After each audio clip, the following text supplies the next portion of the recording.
Já, COVID komið aftur á dagskrá, ekki bara út af heimildaþáttaröð sem að Ríkisútvarpið sýnir á sunnudagskvöldi og þeir sem hafa þrek til þess að horfa eru límdir við skjáinn, aðrir passa sig að horfa ekki, eru búin að fá nóg að COVID.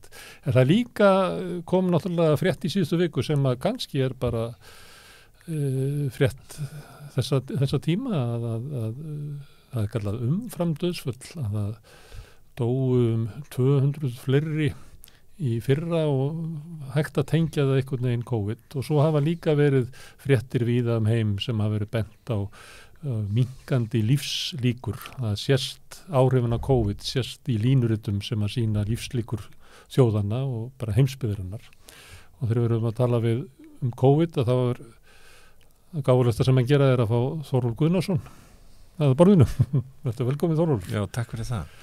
Ég ætla ekki að spyrja þau heimildaþáttaröðina, heldur kannski þessi umframdauðsföll. Skýrðu þetta út fyrir? Hvernig, já, þetta náttúrulega... Er það að var fólk að vanmeta áhrifin af COVID? Sko, þetta nefnilega aldrei flókin umræða og mér sýnist þegar menn að ræðum þetta, þá detta menn í svona ýmsa pitti, sko, sem að þeir losna ekki alveg út úr, sko. Þetta eina aðferðin til þess að reyna að meta, sko, slæm áhrif af COVID og slæmar afleiðingar af COVID. Það er þetta hversu margir dóu, hvað olli COVID mörgum dauðsföllum. Þetta er svona mjög einföld spurning, en þegar menn fara að reyna að telja það, þá lenda menn í vanda. Þetta var tiltölulega auðvelt í byrjun COVID, þar sem að menn bara veiktust mjög alvarlega og bara annarkvort lifðir eða þú dóst og það var mjög auðvelt að telja þetta saman. En þegar fór að líða á og bólusetningi kom til sögunar og menn urðu ekki almennt séð ekki eins veikir, að þá fór að vera erfiðara að telja þetta. Fólk sem var kannski með ýmsa undirliggjandi sjúkdóma og hafði fengið COVID fyrir 1-2 vikum síðan og náði sér ekki almennilega og fekk svo eitthvað aðra pest. Og þá fórum menn að telja það eins og við gerum hér á dánarvottorðum, að dánarvottor eru gefið þannig út að það er ein aðal orsök fyrir dauðanum, fyrir andlátinu og svo eru svona 3 aðrar sem að hafa skipt máli og COVID fór að koma þar inn og hvernig áttu þá að meta það byrju hvaða þátt COVID átt í andlátunum. Þannig að menn í vandræði með þetta og svo þegar menn fór að bera saman á milli landa þá var þetta öðruvísi gert í öðrum löndum og dánarvottorðin ekki eins áræðanlega og þá fóru menn líka lendi í vanda. Þannig að það var nokkuð ljóst bara fljótlega það sem að sennilega gæfi bestu myndina af alvarlegum afleiðingum af COVID var að tala um þessu umframdauðsföll. Það er að segja dóu fleiri á einhverjum ákveðnum tímapunkti eða tímabili heldur en búast hefði mátt við. Það er svona sennilega besta aðferðin til að meta þetta, en samt er hún ekki svo auðveld vegna þess að við hvað á þá að miða og það sem við höfum gert til dæmis hér er að maður getur sagt sko dóu óvenjulega margir árið 2020 eða 2021 miða við árin á undan eða miða við það sem búast hefði mátt við. Og þá fara menn líka að lendi í vandabítu hvernig á að telja það og vegna þess að þegar menn er að telja vikulegan fjölda dauðsfalla eða mánaðarlegan fjölda dauðsfalla og menn fer að skoða kannski 10 ár eða 8 ár fyrir COVID þá er bara mjög mikill breytileiki á milli sko ára. Janúar mánuður hleypur upp og niður á milli ára en það sem menn hafa gert er að þeir taka meðaltal og telja svo áfram eftir að COVID byrjaði og sjá býttu eru við fyrir ofan eða neðan meðaltalið og þá sýnist mér líka menn falla í svolítinn pitt vegna þess að þá eru menn ekki að taka tillit til þessara sveiflna, eðlilegu sveiflna sem eru á milli ára jafnvel sama mánuði og þannig að þetta er svolítið vandaverk, það er komið núna mjög góð vefsíða á embætti landlæknis sem að sýnir þetta svolítið vel, hvernig í pottinu búið og því að það þarf að taka tillit til þessa breytileika sem er á milli mánaða, á milli ára til þess að virkilega fá góðan botn í þetta. En er ekki niðurstaðan svo að það voru ekki umfram dauðsföll 2020 og ekki 2021, en svo 2022 að þá er hægt að sjá einhverja kúfa og það er hægt sko, sem að erfitt að benda á ástöður annað en að benda á COVID. Já, það er alveg hárrétt og hérna bæði sóttvarnalæknir og landlæknir hafa verið að benda á þetta og mér finnst þeir hafa skipt þetta bara ansi vel út. Sko, það voru þarna nokkri mánuðir, ef við tökum sko meðaltalið fyrir COVID og ég tók þetta saman áður en ég hætti og fylgdist vel með þessu. Ef við tökum saman sko meðaltal sko árana og hverju mánuði fyrir sig í kannski 8 ár fyrir COVID og tókum tillit til þessa breytileika sem var á milli ára. Það er að segja þetta öryggisspil sem að 95% og allt sem er innan öryggisspilsins getur maður sagt og það er gert með ákveðum tölfræðilegum aðferðum og allt sem er innan öryggisspilsins að það er svona tilherir eðlilegum sveiflum á milli ára. Það gætu gert það. Já, það er svona þessi tölfræðilega túlkun á breytileika. Það er oflítið frávik til þess að setja að fara að draga ykkur ályktanir af því. Já, sko, þú ert með ákveðin frávik og þú ert með ákveðin og þess vegna gerur þessu öryggisspil. Segir, sko, ég er 95% öruggur að frávikin geti svona eðlileg frávik er innan þessa bils og ef að þú gerir það og eins og við gerðum þá kom því ljós að það voru þarna nokkri mánuðir bæði 2020 og 2021 það sem að voru óeðlilega fá dauðsföll sko miðað við þessi ára undan voru fyrir utan þetta öryggisspil og hvernig kann staðið á því? Jú, það held ég að hafi verið nokkuð augljóst að það var út af þessum aðgerðum það voru fáar sýkingar almennt séð í samfélaginu þannig að það náðist að venda eitt sérstaklega eldra fólki mjög vel en svo gerist það bara þegar þú ert með óvenjulega fá dauðsföll 2 ár að það kemur á skuldadögum einhvern tímann að þannig að þeir sem að sluppu þá og sérstaklega eldra fólki það kemur að því að það deyr þá seinna og þá kemur óeðlilegu kúfur eða maður getur búist við þessi óeðlilegan kúf þegar að því kemur.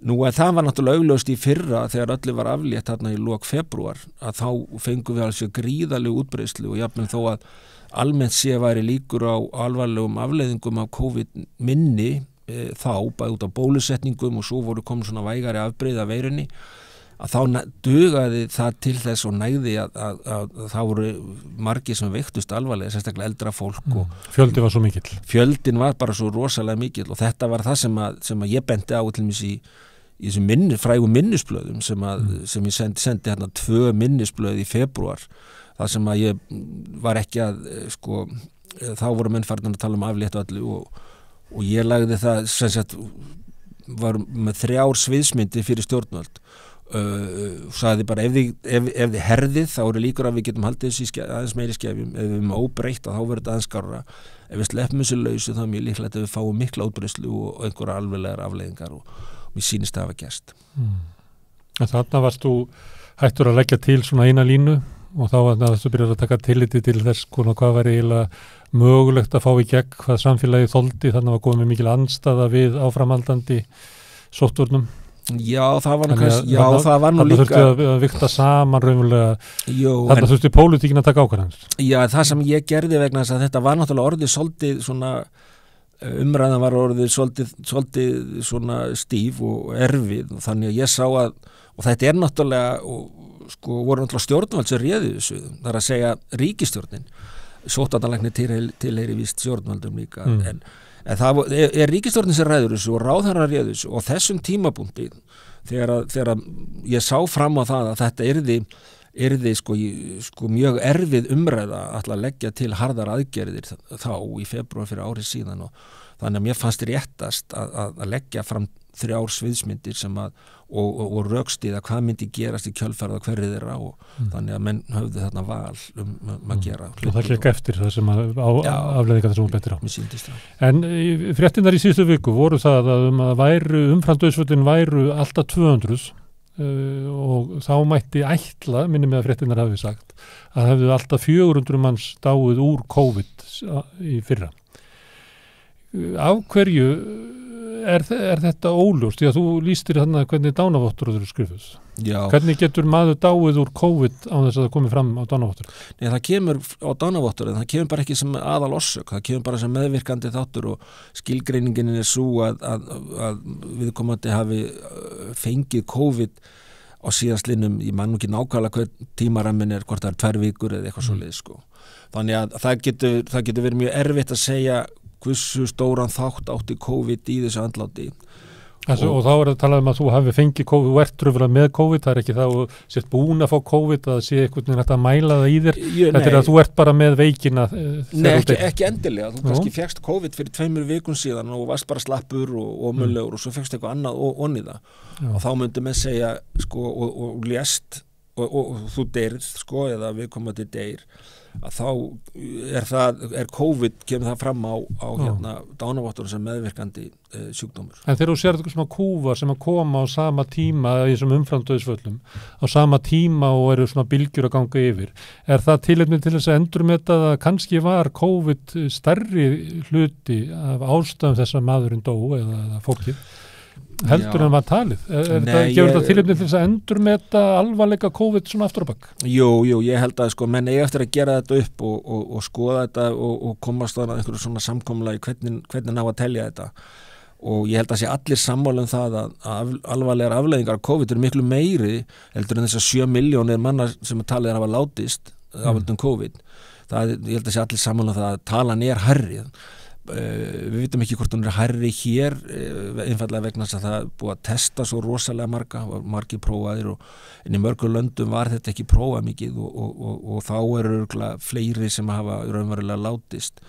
Þannig ég er sammála því að ég held að sko alvarlegar afleiðingar af COVID eru meiri heldur en við vitum og má ætla svona almennu umræðu. Já, ég held það og líka svo gleyma menn líka að tala sko þó menn hafi ekki dáið. Það er þessi long COVID, þessi langvarandi áhrif af COVID sem eru bara miklu meiri heldur en við aðra sýkingar sem við höfum séð og það er það sem að menn eru að berjast við líka svo sem kom fram í umræðinu hér að alltaf 10% að þeir sem hafa fengið COVID geta átt við langvarandi eftirstöðvar að stríða eftir COVID og það er líka mjög alvarlegar afleiðingar af fólk sem var kannski fulli fjöri og er bara sko mánuðum og árum saman sko frá vinnu og getur alltaf hreyft sig.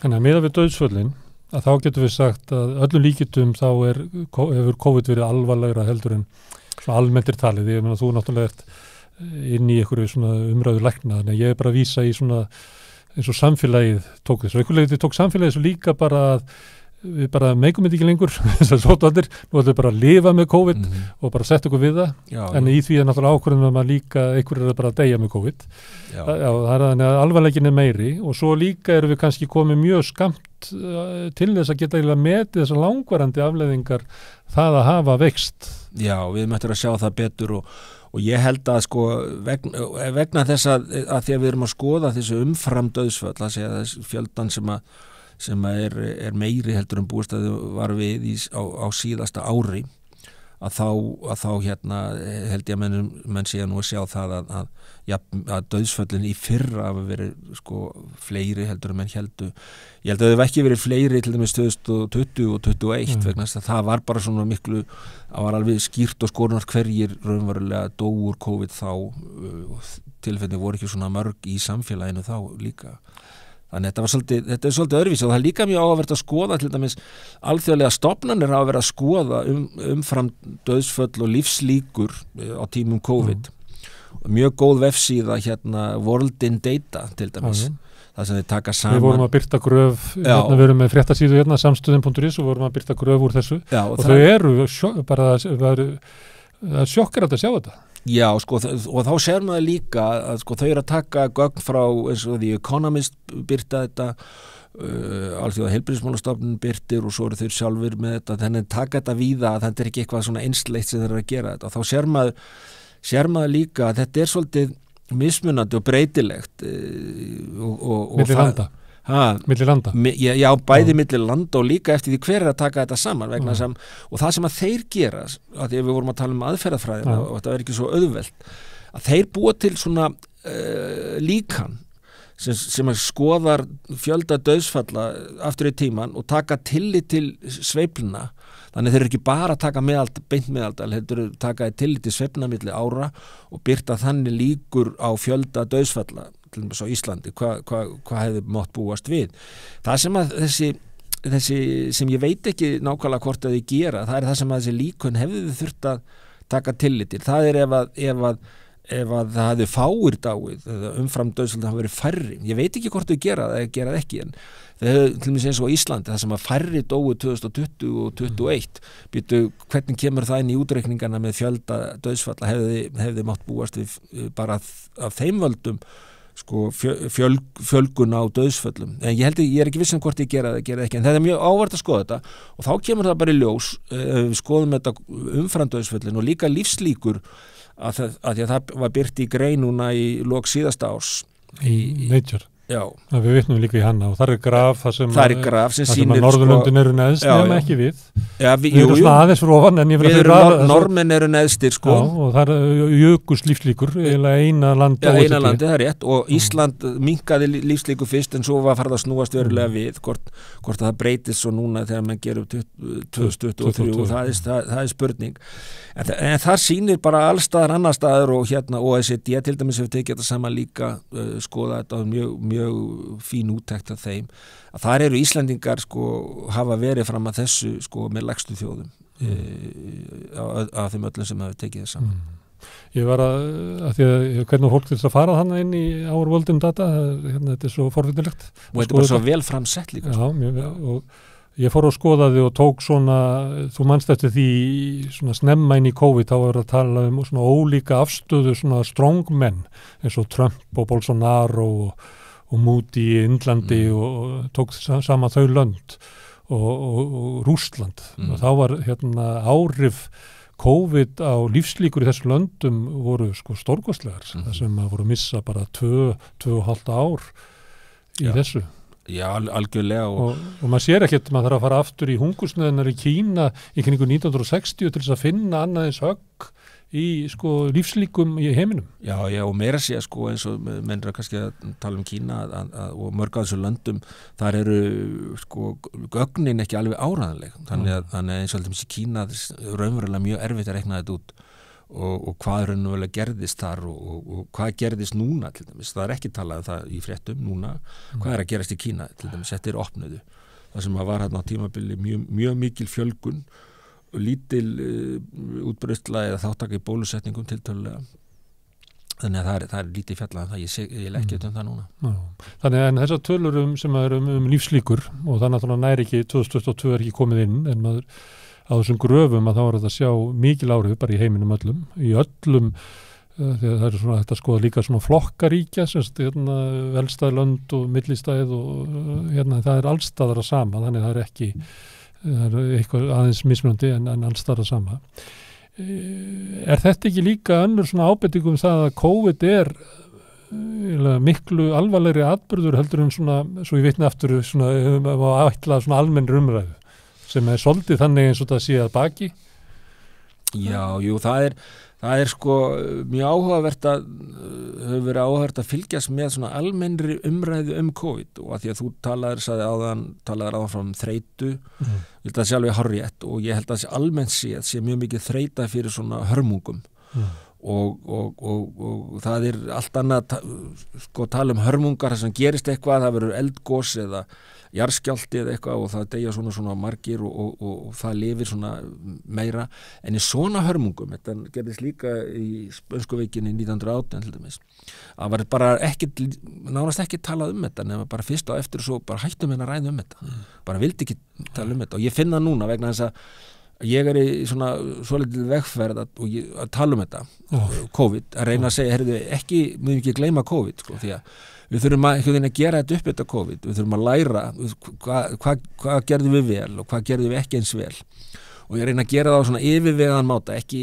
vera að fara að reyna að skjóta menn og þú sagði þetta og þú gerði þetta og þetta var alveg ömurlegt eitthvað svona, reyna að gera það á yfirvegaðan máta og þannig við getum lært af því og nýtt okkur það þegar næsti faraldur kemur, því að hann kemur og hvenær hann kemur hann og af hvaða völdum verður hann, það er svo sem ekki vita en hann mun koma En nú er COVID innan.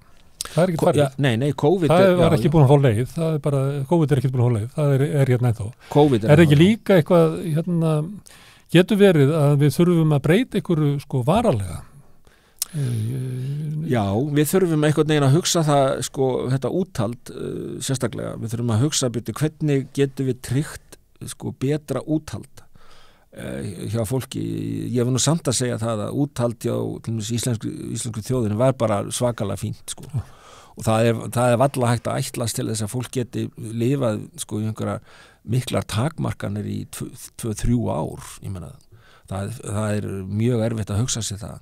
Þannig að en það þarf einhvern veginn að koma þeirri hugsunin að þegar að svona laga gerist, að þá gætum við þurft að búa við einhverja skerðingar í einhver tíma, langan tíma. Og ég minna það í byrjun þegar þessi COVID-faraldur byrjaði, þá vissi svo sem enginn hvað þetta myndi standa lengi.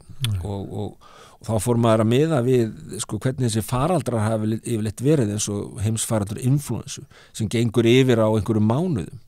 Og þá er það búið. Árlega inflúensa gengur yfir á 2 mánuðum. Og ef þetta hefði gengið bara svona, fengið að ganga bara yfir samfélagið, þá hélt maður að þetta myndi taka kannski svona einhverja mánuði, hálft ár kannski. En með því að tempra þetta og reyna og hérna beygja kurvuna niður, að þá myndi þetta taka lengri tíma. En 3 ár held ég enginn hafi vitað. Og þetta er eitthvað sem við þurfum að, sko, koma inn og segja, býtu, hvernig getum við fengið fólk til þess að sætta sig við það, að það þarf að, ef við fáum einhvern veginn svona alvarlega faraldur sem er hérna, bæði að fólk er að deyja og fólk fær alvarlegar afleiðingar, hvernig ætlum við að reyna að halda fólki við efnið í 2-3 ár. Það er verkefni framtíðarinnar. Og sérstaklega þá erum við að hugsa, sko, Þú ert að hugsa næsta faraldur. Ég er að hugsa næsta faraldur. En ég er að reyna að spyrja COVID sem er núna. Það er eina fréttin sem kom, held ég að mörgu koma óvart, sem að var að 13 höfðu dáið úr COVID í janúar. Fólki fannst það að vera bara, ég held þetta að vera búið. Já, ég veit að fólk heldur að þetta sé bara búið, en þó vita allir, þegar þú hittir einhvern út í bæ og sett, ég fekk COVID fyrir 2 vikum, sko, og það var nú í annað skiptið eða fyrsta skiptið eða eitthvað. Þannig fólk veit að COVID er í gangi, en COVID er bara miklu vægari sjúkdómar almennt séð núna heldur en það var, og það er þrennt sem kemur til þar. Það er í fyrsta lagi bólusetningin. Ég held að það er engin spurning um það að allar svona ábyrgar og góða rannsóknir sem það er gert á áhrifum bóluefnanna gegn COVID sýna það að bóluefnin eru mjög góð til að koma í veg fyrir alvarlegar afleiðingar. Þau eru ekki eins góð til að koma í veg fyrir smitt eða sýkingu. Og það eru vonbrigði með bóluefni. Svo í annan stað að eftir út búin að fá COVID, að þá getur fengið COVID aftur en færið það vægar en áður á öllu jöfnu. Og hérna, þannig að þetta er eitthvað sem er takmarkjörinn að vera að reyna að halda faraldurinn með skefjum með að vera að finna einhverja góð ráð, einhverja góða lækningu, gott bólefni til þess að milda eftirkostin. Og það hefur líka verið sýnt til dæmis fram á það að þessi long COVID eða langtíma afleiðinga COVID sem að kannski 10-15% af fólki getur fengið, að þau eru miklu sjaldgæfari hjá bólusettum heldur en óbólusettum. Sjáum líka til dæmis að þú tala við lækna á Landspítalanum sem er að fást við þessa sjúklinga og er að annast á. Allt annað að annast þetta fólk sem er bólusett heldur en óbólusett. Það er allt annað sjúkdómur raun og veru. Ég var hérna hjá mér við rauðaborðið í síðustu viku Haukur Már Helgason sem er rithöfundur, ekki fagmaður. En ég fekk hann hingað vegna þess að hann var eina fyrstu sem ég ræddi við þegar COVID var að koma, sem var að tala um svona alvarleika þess. Og við vorum að ræða þetta saman og hann var að segja að kannski ættum við að horfa á það að eru ykkur aðgerðir út af COVID og vitnaði í kóleru faraldrana þegar menn uppgötuðu hérna hvernig kólera dreifðist, að þá var tekið til í vaskgæðum í borgum. Hann sagði, kannski ættum við að fara að huga að loftgæðum, þannig að við ættum að nota þennan faraldur til þess að bara bæta loftgæði í húsum og loftræstingu og við erum nú með svona tæki sem að dregur úr sýkingum sem að nota inn í þessu, að því við erum ekki með glugga á þessu herbyggi. Eitthvað svona sem að myndir þú vilja fara með umræðan þangað? Já, algjörlega. Þetta er eitt af því sem að sko, lærdómur sem við draugum af COVID. Þetta fer náttúrulega allt eftir því hvers konar veiru eða bakteríu við erum að fást við. Hvað til með svona hluti skipta miklu máli. í COVID, það var mjög áhugavert að fylgjast með þeirri þróun sem að varð, að það sko, menn sögðust í byrjun að því, nú þekkja menn kórónuveirur, það náttúrulega eru bara algengar kvefveirur og við kvefumst þeir aftur og þær smitast aðalega með svona dropa og snertismiti, þar séu þú ert að vera mikill í nánd og menn sögðu í byrjun og hefðu rannsakað það að svona úðasmit eða svona loftborið smit skiptið ekki miklu máli. En svo fóru bara að koma rannsóknir, alls konar rannsóknir og meðal annars Íslendingur í Bandaríkjónum sem hafa verið rannsakað þetta og var í sambandi við okkur. Það fóru að sýna fram á það að svona úðasmit, loftborið smit í illa loftræstum rýmum skipti bara verulegu máli. Og það fór að koma svona sögur smit sem að voru mjög há, tíðnin á þeim og líkurnar voru mjög háar í svona rýmum þar sem að loftskiptin loftræstingi var léleg.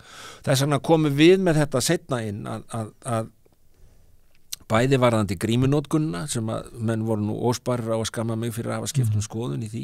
Hún víða eins og í almenningssamgöngum víða í Evrópu. Já, algjörlega og svo líka loftræsti mál eins og þú ert að tala að hafa loftræstingu þannig á stöðum að hún að þú sett með góðu loftskipti. Ég held að þetta skiptir allt máli held ég.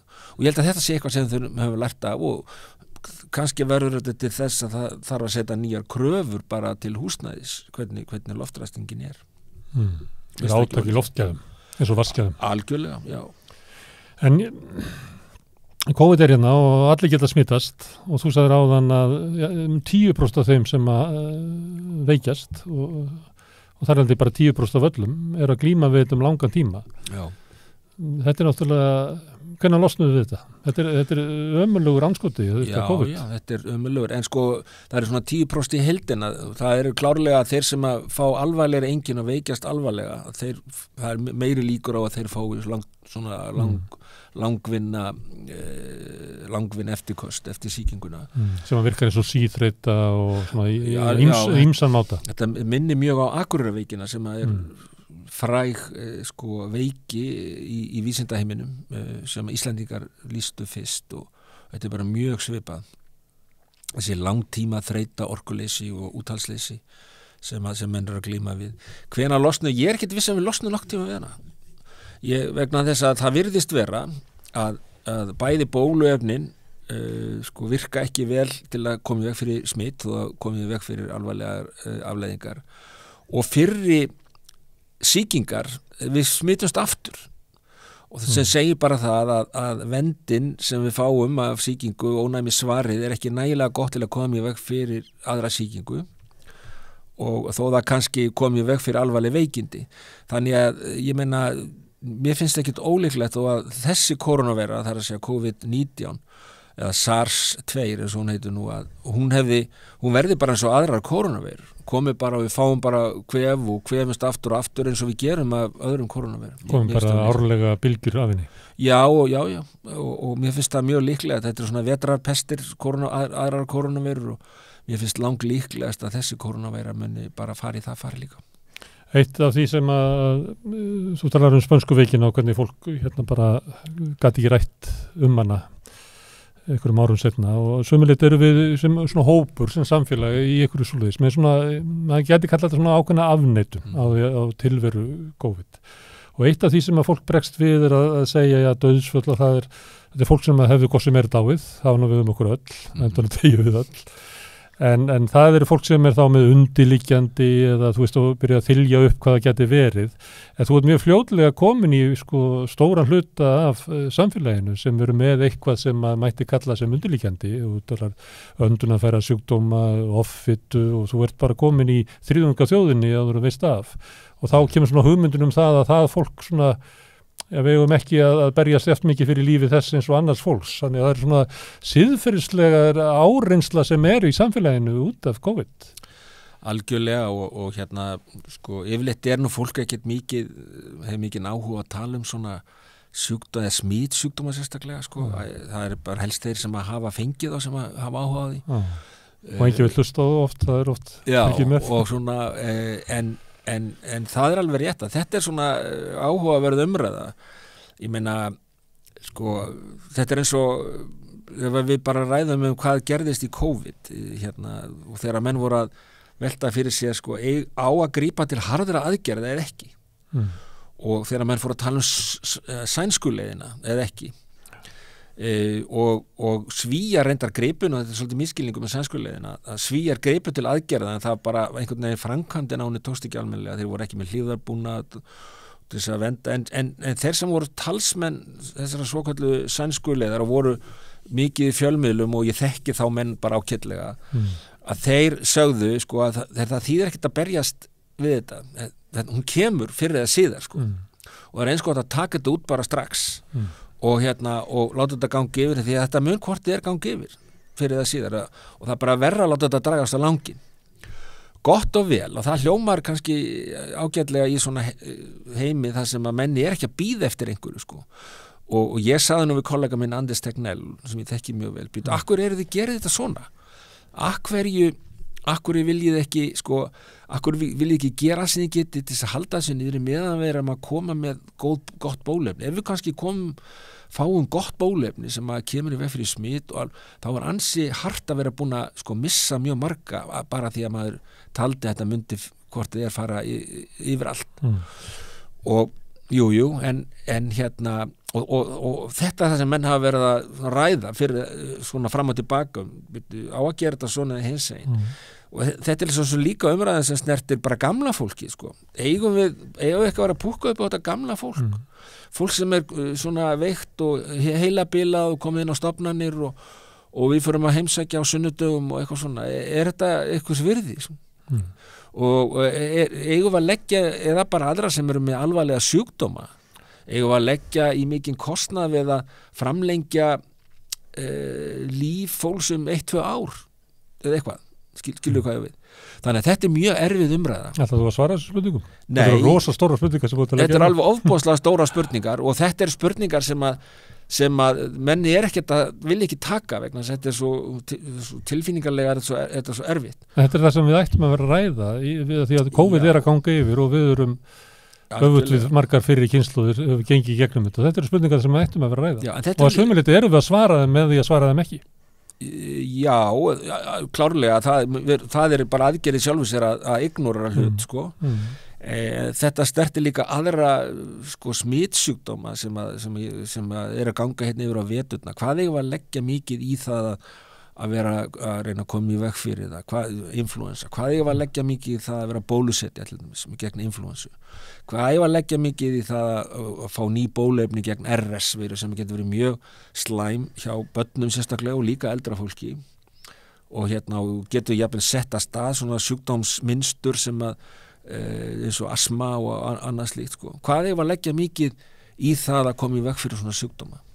Þetta eru svona mjög erfiðar spurningar, ekki auðveldar en ég er ansi hræddur það að umræðan hefði orðið ansi hreint ef við hefðum svona gert eins og Svíar að láti hlutina ganga bara hérna yfir og við lendi í erfiðum aðstæðum þannig að á hjúkrunarheimilum og öldrunarheimilum Já, hjúkrunarheimilum og öldrunarheimilum því að við getum, menn segja bara, menn sögðu heyrðu, ok, akkur reynum við ekki bara að venda og loka inn í þetta fólk, venda þetta fólk komum við vekk fyrir smitt hjá því en við hinn fáum bara að vera í friði og bara sætum ekki einu takmarkun þetta, svona var umræðan hér En er það tæknilega mögulegt? Nei, ég held að það sé ekki tæknilega mögulegt það sýndi sig bara að menn er inn á þessum stofnunum að gera sitt besta að reyna að halda hlutunum og komið vekk fyrir að smitt komist inn en þegar að útbreiðslan verði mikil í samfélaginu þá er það ekki bara það að hún kemst inn fyrir það síðar heldur er starfsfólkið sko smittast á spítölunum og dettur út þá fer það að koma niður á umönnun annara sjúkdóma og aðrir sjúkdómar sko við fáum kannski aukningu í dánartíðin og alvarlegum afleiðingum af öðrum sjúkdómum þannig að þetta hefur svona keðjuverkandi áhrif og við sáum það líka þegar Omikron-bylgja var hæst núna í byrjun síðasta árs þegar bara starfsmenn Landspítalans duttu út, það var að neyðar ástand á spítalanum, ekki endilega bara út á COVID, heldur hvað voru margir starfsmenn sem smitust og síktust og gátu ekki komið til vinnu. Þá vorum við að tala um það að leyfa fólki bara með COVID að koma til vinnu, jafnvel, og menn voru svo sem ekki ánægði með það. Þannig að það koma í veg fyrir svona faraldur, svona smitsjúkdóm sem getur dreift sér samfélagið og þó að það sé dánartalan við núna kannski 0,1% sem töluvert hærri heldur en við bara árlega inflúensu að þó að 0,1% sé ekki dvolega hátala þegar þú mikla útbreiðslu þá verða mjög margir sem verða fyrir þessu og þá lendum við í því að við getum ekki sinnt öðrum sjúkdómum, öðrum sjúklingum og þannig að þetta verður svona keðjuverkandi þannig að það svo til mikið að vinna reyna að halda þessi skefjum eins og hægt þangað til við fáum einhverja varanlegur og betri lausn eða allavega lifi þeirri von að við getum gert það. Það ein frétt sem við langar að berja undir þig að þið verðum svona spyrjaði út úr svona inn í almennu umræðu. Það var frétt það að væru eitthvað fólk, hópra fólki sem að væri ennþá hrætt við COVID. Það eru einangrað sig og lokað inni af ótta við að smittast og frétti var eitthvað niður þannig að kannski væri lausnin eitthvað svona sálfræði aðstoð við þetta fólk en því að við erum að tala svona alvarleika COVID þá náttúrulega fólk sem með undirliggjandi sjúkdóma sem hefur bara fulla ástæð til þess að óttast COVID á meðan COVID umgengist eins og það núna úti í samfélaginu.